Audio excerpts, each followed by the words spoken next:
Class में बैठे हो ना पढ़ने के लिए, गुंडई कम करो। ये पगड़ी सड़ी क्यों बांधे हो? अरे सर बांध लिया, ठंडी का मौसम थोड़ा है। ठंडी का मौसम है क्या मतलब? थोड़ी देर क्लास होगी, अच्छे से सभ्यता से बैठो। ठीक है सर, सॉरी सर। चलो कोई दिक्कत नहीं। 47वां लेक्चर है ये। इंडियन नेशनल मूवमेंट पढ़ रहे हैं, भारतीय राष्ट्रीय आंदोलन, सब रिवीजन कर रहे हो ना? 46 के 46 लेक्चर आपकी जुबान पर होने चाहिए जो मैंने पढ़ा दिया है।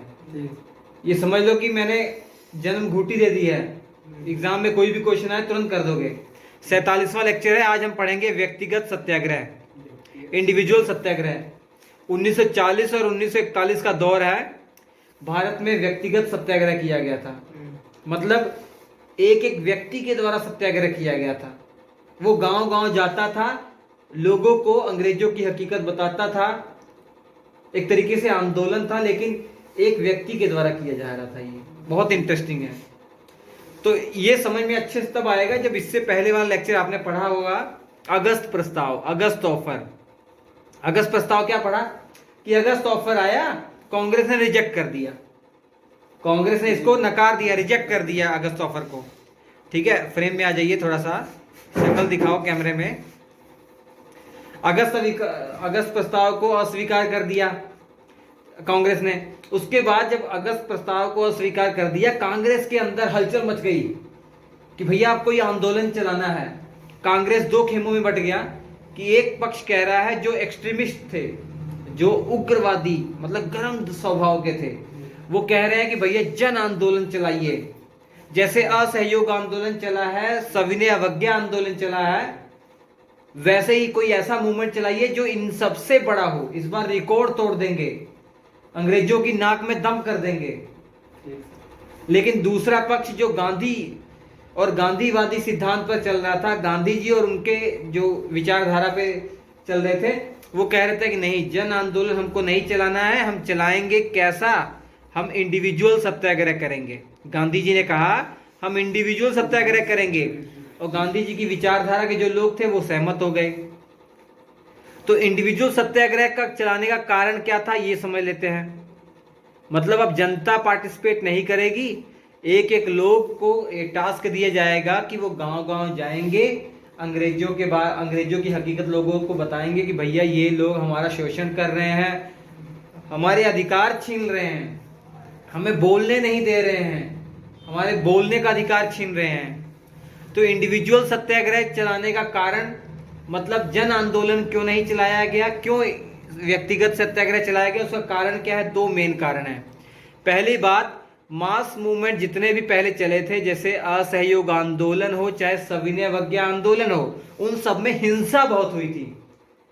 और गांधी जी अहिंसा के पुजारी थे, हिंसा से उनको नफरत थी, अहिंसा के पुजारी थे। अब वो नहीं चाहते थे कि कोई और हिंसा हो, इस कारण से उन्होंने मास मूवमेंट से दूरी बनाकर रखी। और दूसरा कारण था कि भैया वर्ल्ड वॉर सेकंड चल रहा था। 1939 से विश्व युद्ध शुरू हो गया, आपको पता ही है। विश्व युद्ध चल रहा था, और गांधी जी नहीं चाहते थे कि भैया अंग्रेजों को ऐसा लगे कि हम मौके का फायदा उठा रहे हैं।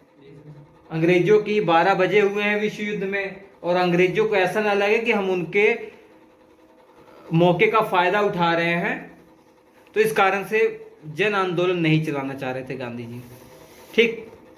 ठीक है, अब इंडिविजुअल सत्याग्रह शुरू करते हैं, जो हमारा मेन टॉपिक है। इस इंडिविजुअल सत्याग्रह का मेन उद्देश्य क्या था, इसमें क्या लक्ष्य रखा गया कि इंडिविजुअल सत्याग्रह हम चला रहे हैं, कोई भी मूवमेंट कर रहे हैं तो उसका कुछ लक्ष्य होगा ना। यहाँ पर मेन लक्ष्य रखा गया कि भैया राइट टू स्पीच, हमको बोलने की आज़ादी मिले। इसका मेन उद्देश्य ऐसा नहीं था कि अंग्रेजों को यहाँ से भगा दिया जाए या हमको स्वतंत्रता मिल जाए, ना बच्चों। इसका मेन उद्देश्य था राइट टू स्पीच, मतलब बोलने की आज़ादी हमको मिल जाए। दिमाग में आपके आ रहा होगा कि भैया ऐसा क्या उद्देश्य राइट टू स्पीच रख दिया गया गांधी जी के द्वारा, मतलब ऐसा क्यों किया गया गांधी जी के द्वारा कि इस इंडिविजुअल सत्याग्रह का उद्देश्य क्या रख दिया गया, राइट टू स्पीच। कारण बताता हूं, समझ में आ जाएगा। 3 सितंबर 1939 की बात है कि बिना हमसे पूछे, बिना हमारे देश की जो बड़ी बड़ी पॉलिटिकल पार्टीज थी उनसे पूछे, अंग्रेजों ने इंडिया को विश्व युद्ध में धकेल दिया। बोल दिया भैया अब इंडिया भी क्या करेगी, विश्व युद्ध में शामिल हो जाएगी हमारे साथ। ठीक है, शामिल कर लिया हमको। उन्होंने हमसे पूछा भी नहीं। उनका ये फर्ज बनता था ना कि कम से कम बड़ी बड़ी जो पार्टियां हैं, कौन, कांग्रेस या मुस्लिम लीग, उनके लीडरों से पूछ लिया जाए, बात कर लिया जाए। लेकिन अंग्रेजों ने ये उचित नहीं समझा, तो हमारे बोलने की आज़ादी छीन ली गई। इसके अलावा जब विश्व युद्ध के दौरान डिफेंस ऑफ इंडिया एक्ट लागू जब कर दिया गया ना, इसके तहत इलीगल तरीके से कई लोगों को गिरफ्तार किया जाने लग गया।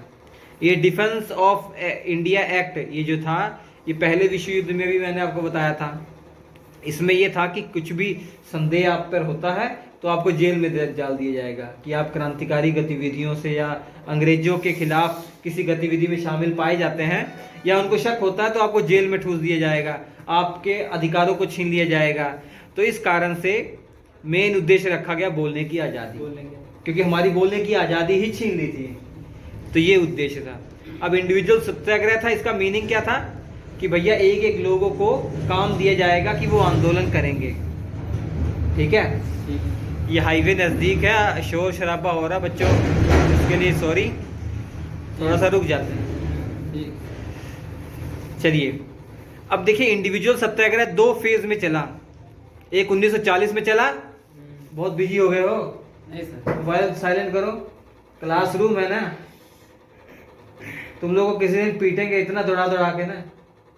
ठीक है। फोन आया जरूरी तो बात कर लो। नहीं सर। हाँ, 2 फेज में चला, फेज 1 और फेज 2। फेज 1 1940 में चला, फेज 2 1941 में। मतलब इंडिविजुअल सत्याग्रह कुछ दिनों तक चला, फिर रोक दिया गया, फिर दोबारा शुरू किया गया। ठीक है, शुरुआत कैसे होती है? गांधी जी सिलेक्ट करते हैं आचार्य विनोबा भावे को। सबसे महत्वपूर्ण प्रश्न तो यही बन जाता है कि सबसे पहले सत्याग्रही कौन थे जो इंडिविजुअल सत्याग्रह के थ्रू सत्याग्रह के लिए चुने गए थे? कौन थे? आचार्य विनोबा भावे। अब इनको काम दिया गया, गांव गांव जाना है, लोगों को बताना है कि हमारे जो अधिकार छीने जा रहे हैं अंग्रेजों के द्वारा विश्व युद्ध में, और सारी हकीकत बतानी है जो हमारा शोषण किया जा रहा है। ठीक है, हमें कैसे लड़ाई करनी है, सब रणनीति बनानी है। तो आचार्य विनोबा भावे ने महाराष्ट्र के पावानेर से 11 अक्टूबर 1940 को ये आंदोलन शुरू किया, लेकिन 10 दिन बाद 21 अक्टूबर को इनको गिरफ्तार कर लिया गया था। गांधी जी को पता था ऐसे गिरफ्तार करेंगे अंग्रेज, तो इसलिए ये बोला गया था कि आचार्य विनोबा भावे के बाद कोई और सत्याग्रही चुन लिया जाएगा। ऐसे ऐसे गिरफ्तार होते जाएंगे, अन्य चुनते जाएंगे। तो 3 लोगों का नाम याद रखना है।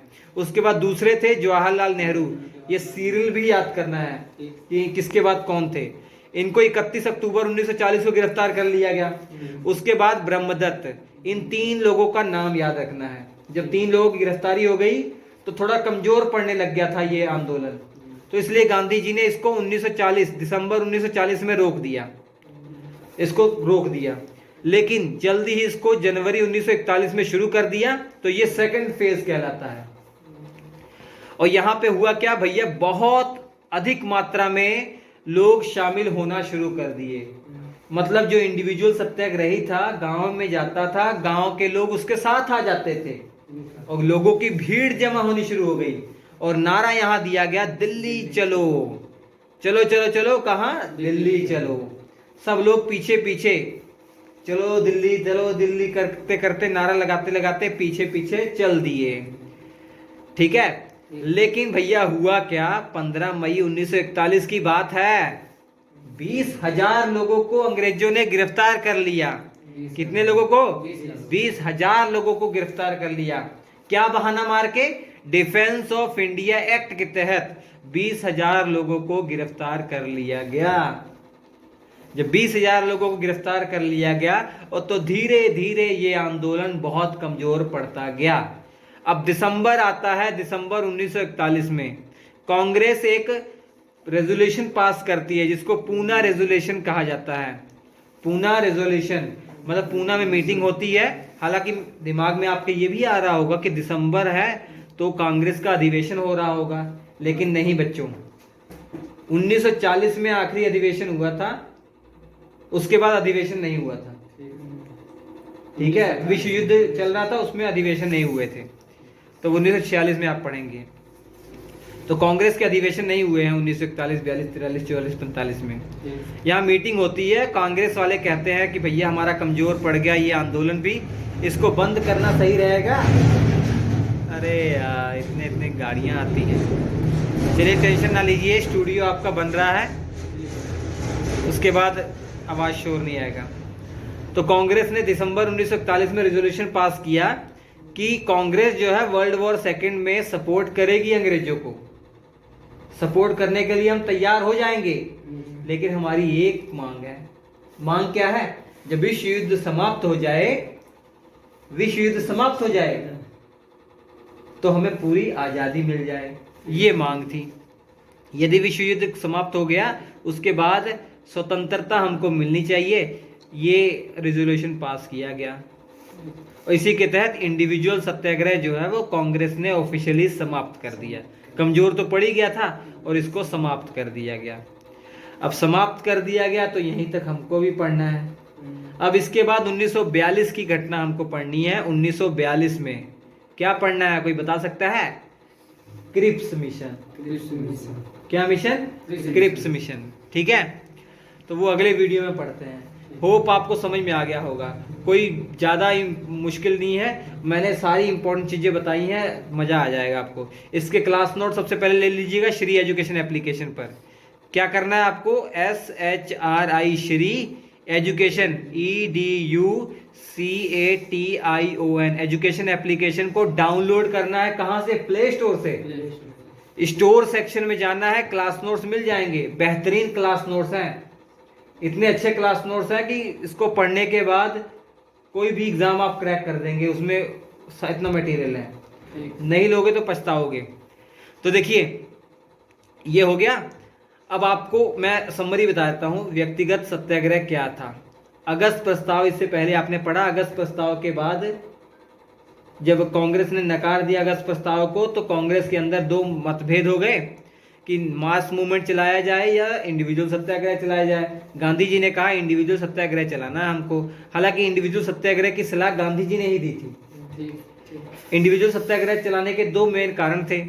एक तो मास मूवमेंट में हिंसा बहुत ज़्यादा हो जाती है, और दूसरा वर्ल्ड वॉर सेकेंड चल रहा था और गांधी जी चाहते थे कि कहीं अंग्रेजों को ऐसा ना लगे कि हमारा मौके का वो फ़ायदा उठा रहे हैं। सेकेंड वर्ल्ड वॉर चल रहा है, हम मुश्किल में और वो उसका फ़ायदा उठा रहे हैं। और इंडिविजुअल सत्याग्रह का मेन उद्देश्य रखा गया राइट टू स्पीच, बोलने की आज़ादी। ऐसा इसलिए किया गया क्योंकि इससे पहले कुछ घटनाएं ऐसी हुई हैं जिससे हमारे अधिकारों को छीन लिया गया, हमारे बोलने के अधिकार को छीन लिया गया। जैसे 3 सितंबर 1939 को बिना हमसे पूछे इंडिया को वर्ल्ड वॉर सेकेंड में शामिल कर लिया गया। डिफेंस ऑफ इंडिया के तहत लोगों को गिरफ्तार कर लिया गया, उनके राइट छीन लिए गए। इंडिविजुअल सत्याग्रह 2 फेज में चला। पहले फेज में अलग अलग लोगों ने आंदोलन किया। आचार्य विनोबा भावे पहले थे, फिर जवाहरलाल नेहरू थे, फिर ब्रह्मदत्त थे। तीनों का नाम याद रखना है। फिर कुछ दिनों के लिए रोक दिया गया था। सेकेंड फेज जनवरी 1941 में चला। यहाँ पर इंडिविजुअल सत्याग्रही जो थे, जो व्यक्ति थे, उनके साथ बहुत भीड़ जमा होनी शुरू हो गई और यहाँ नारा दिया गया दिल्ली चलो। दिल्ली के लिए सब रवाना हो गए और लोगों को गिरफ्तार कर लिया गया। 20,000 लोगों को 20,000 लोगों को गिरफ्तार कर लिया गया डिफेंस ऑफ इंडिया एक्ट के तहत, और ये आंदोलन कमजोर पड़ गया। तो कांग्रेस ने दिसंबर 1941 में पूना रेजोल्यूशन पास किया और यहाँ पर एक कंडीशन रखी अंग्रेजों के सामने कि युद्ध के बाद हमें अगर स्वतंत्रता मिल जाती है तो वर्ल्ड वॉर सेकेंड में हम सपोर्ट करेंगे, और इसी के साथ इंडिविजुअल सत्याग्रह समाप्त हो जाता है। तो चलते हैं। वीडियो आपको जरूर अच्छा लगा होगा, मुझे पूरी उम्मीद है। लाइक आप कर दीजिएगा, लाइक करेंगे तो जल्दी जल्दी और वीडियो मैं बनाऊंगा, मज़ा आ जाएगा पढ़ने का। हम आपसे मिलते हैं अगले एपिसोड में। ये लेक्चर नंबर कितना था? 47 था क्या? 47 था, इसके बाद 48 होगा। तो 10-12 वीडियो में मैं कंप्लीट करने का प्रयास करूंगा। मैं आपसे मिलता हूं अगले एपिसोड में। नमस्कार।